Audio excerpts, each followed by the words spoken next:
mudou nos consultórios de psicologia com a guarda compartilhada? Viemos até este de Brasília para conversar com a psicóloga Rochelle Karen. A guarda compartilhada, eu acho que ela tem um efeito muito positivo, mas vai depender de alguns pressupostos a serem analisados na relação que aconteceu entre esses ex-cônjuges, né? Então, alguns fatores importantes que têm que ser analisados. A questão da como é que é o histórico desse casal, né? Como é que era o estágio de convivência entre eles e os filhos, né? Como é que era o tempo de qualidade. Agora, a guarda compartilhada, sobretudo, ela tem um efeito positivo, por quê? Porque permite à criança ter acesso a, por exemplo, 2 lares, né? O que também vai fazer com que ela tenha uma possibilidade maior de socialização. Mas, infelizmente, na prática, os pais ainda têm muitas dificuldades de fazer essa divisão. A gente percebe na clínica é que muitos pais utilizam dos filhos para utilizá-los como objeto de manipulação, né? E aí o conflito ele se torna ainda maior, né?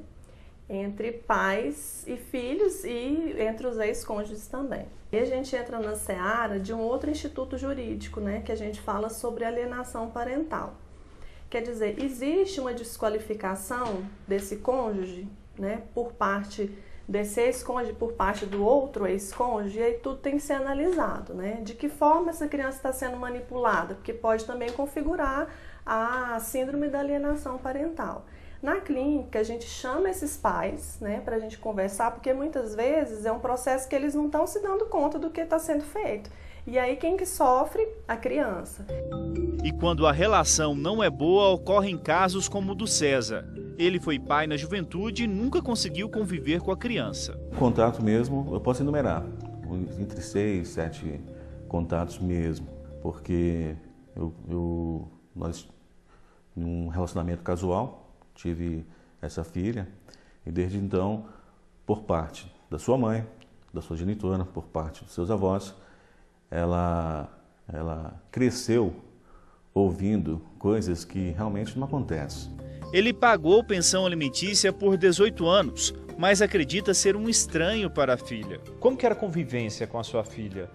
Você tinha contato com a família dela? Você conseguia pegar de 15 em 15 dias, nos finais de semana, nas férias escolares? A família mudava sempre de endereço? O que acontecia? A mãe mudava muito de endereço, seus pais mudavam de endereço. Porque a mãe até então morava com os pais, os avós da minha filha.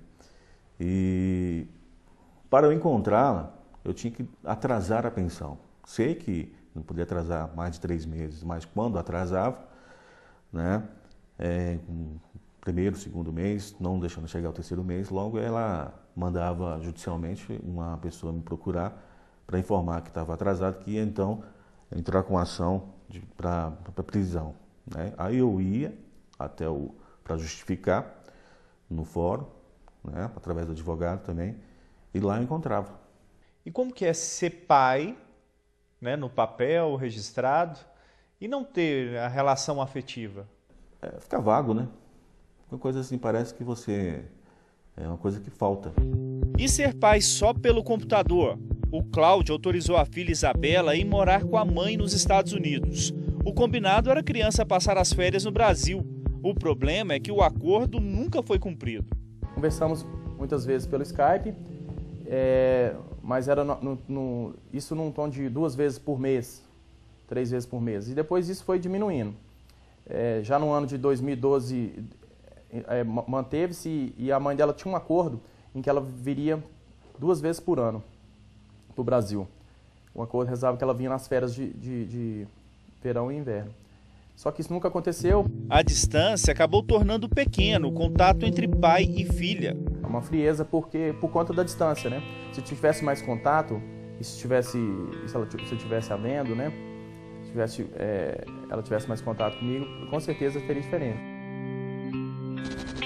Esses comportamentos são considerados alienação parental, interferência na formação psicológica da criança ou do adolescente, promovida ou induzida por um dos genitores, pelos avós ou pelos que tenham a criança ou adolescente sobre a sua autoridade, para que repudie o pai ou a mãe que estão afastados do convívio diário. Outro problema grave são as denúncias falsas de abuso sexual. Isso ocorre com frequência na Defensoria Pública do Distrito Federal. Essa matéria nos chega aqui em média de 4 a 5 casos por mês, mas assim, bem declarado, bastante indicação de alienação. E essa indicação de alienação, ela passa às vezes por falsa denúncia de abuso sexual, que nós percebemos que é a forma mais funesta de você afastar um dos pais da convivência da criança. Por quê? Até que se efetivamente apure se houve abuso sexual ou se não houve abuso sexual, isso já passou muito tempo. E esse muito tempo importa em rompimento, em fragilidade do vínculo afetivo entre o pai, ou a mãe e a criança. Para os especialistas, a guarda compartilhada é a melhor ferramenta para combater a alienação parental. E as pessoas dizem, mas e se os pais moram longe, se os pais moram em cidades diferentes? Compensa no feriado, compensa nas férias, sabe? Mas a permissão máxima, o contato máximo da criança com os genitores é um direito dela, é um direito do adolescente, ter pai e mãe. A separação dissolve a conjugalidade, não dissolve a parentalidade. Existe ex-marido, ex-mulher, ex-pai e ex-mãe, não. Cada vez mais a gente percebe que se as crianças tiverem uma proximidade com aquele que não está no mesmo domicílio, com certeza terá menos espaço para serem alienadas de um pai ou de uma mãe.